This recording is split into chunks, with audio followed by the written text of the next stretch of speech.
Hi, I'm Elisa David-David. Hope everybody is doing great. Welcome to The Source, God's answers to life's hard questions.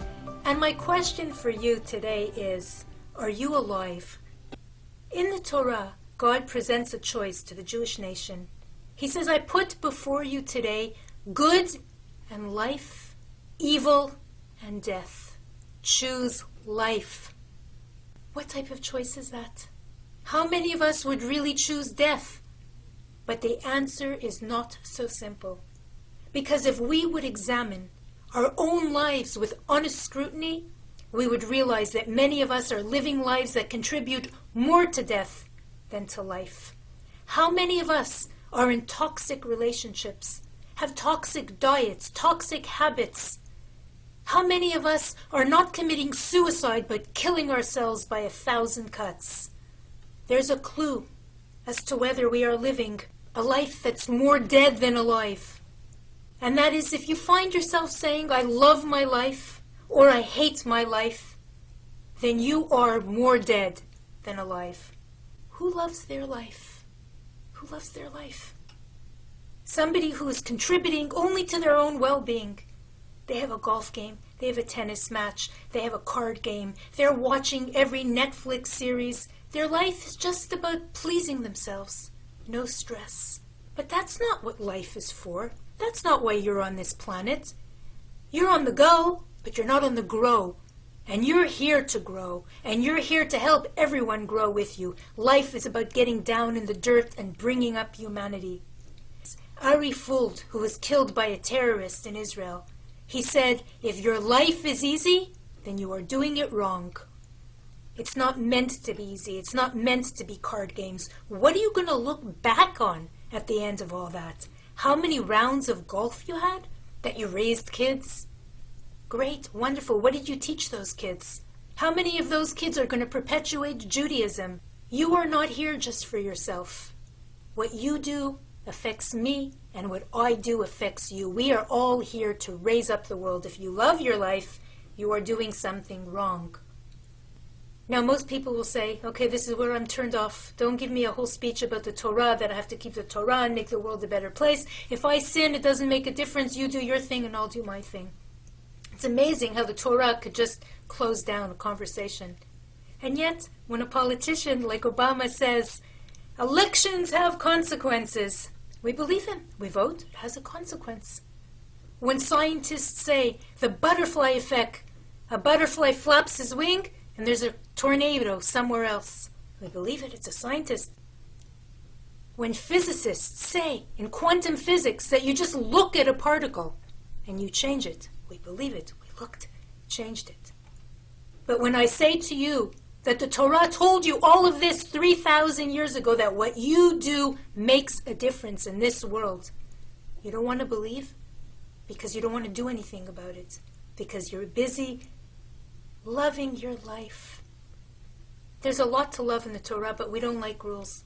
No, we just like to get up at 6 for the gym and to keep every rule that Tony Robbins told us and to keep the keto diet and the carbohydrate diet. And we have a rule in every aspect of our life, but then the rabbi comes along and says, you can't do this. Oh, I hate rules.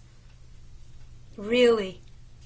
You go to this restaurant, you have to wear a jacket, and you go to that sporting thing and you have to wear pants. All the rules you're ready to keep when it comes to the Torah, feel sick. If you love your life, you're doing something wrong. Not just for you, but for me too.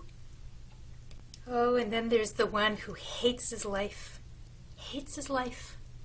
What does that tell you about a person, that he hates his life? It means that he has no faith in Hashem, that he has no faith in tomorrow, that he has no positivity, no creativity. It means he hates himself. Because a person who hates his life, no matter what happens in his life, he's going to hate his life. How do we know this? As we learn about it in this week's parasha. Why did God save the Jews from slavery? Well, one of the reasons is he heard their cries. He tells Moshe, I heard the cries of the Jewish nation, and I want to send you to go and liberate them from Egypt. And so he does liberate them from Egypt. And he takes them through the 10 plagues, unscathed, and they come to the Sea of Reeds. And the Egyptians are pursuing them, and the waters before them. And what do? They say to Moshe Rabbeinu, were there no graves in Egypt? Why did we have to leave Egypt? Why did we have to leave Egypt? You're the ones who cry to Hashem. Please, save us from Egypt. Hashem brings them through the sea, and the water closes down on the Egyptians. And He gives them manna from heaven, and He gives them water, and on every bend and in every turn they're complaining and they're crying and they want to go back to Egypt. We had it good in Egypt. We had bread. We had pots of meat. I don't know what type of slavery they had. It sounds more like a catered bar mitzvah. Because they forget. They forget what yesterday was.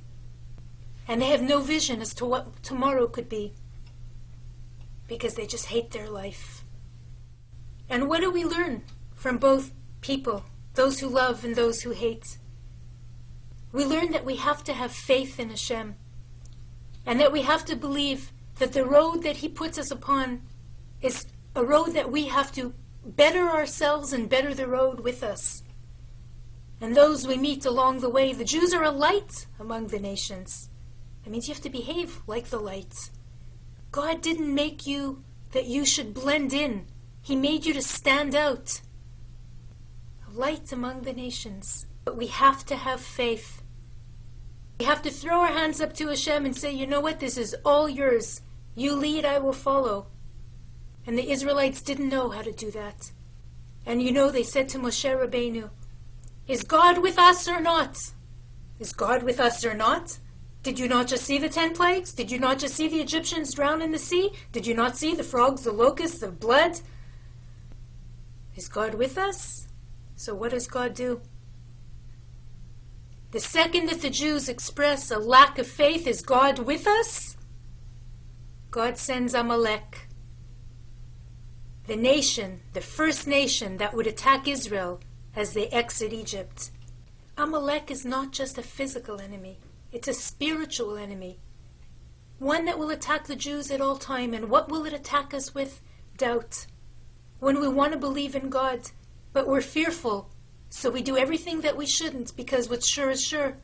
We'll lie, we'll cheat, we'll steal, we'll manipulate, we'll do what we have to do to survive. So we basically throw away the Torah, throw away our faith, and think that we can rescue ourselves. And God will let you, and He'll even give you the strength to do it. But if you are going to abandon your faith and put your trust in your own hands or in the trust of somebody else, you'll pay the price. It'll be a much heavier price to pay. Where were the Jews going when they left Egypt? They were going to get the Torah. Amalek didn't like that. Amalek is here to put a barrier between us and God. When did the sea open for the Jewish people? Not through prayer, and not through war, and not through any other contrivance, but when Nachshon jumped in faith. And when he jumped in faith, the sea parted. Because faith is higher than nature. Nature we see, it's in our face. We know what nature is, the laws of nature.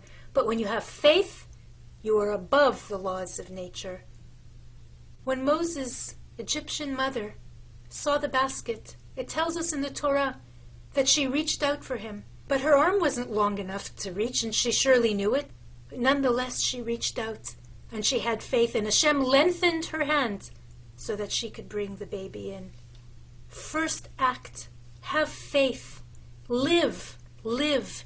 This world is here so we could plant it with our good deeds.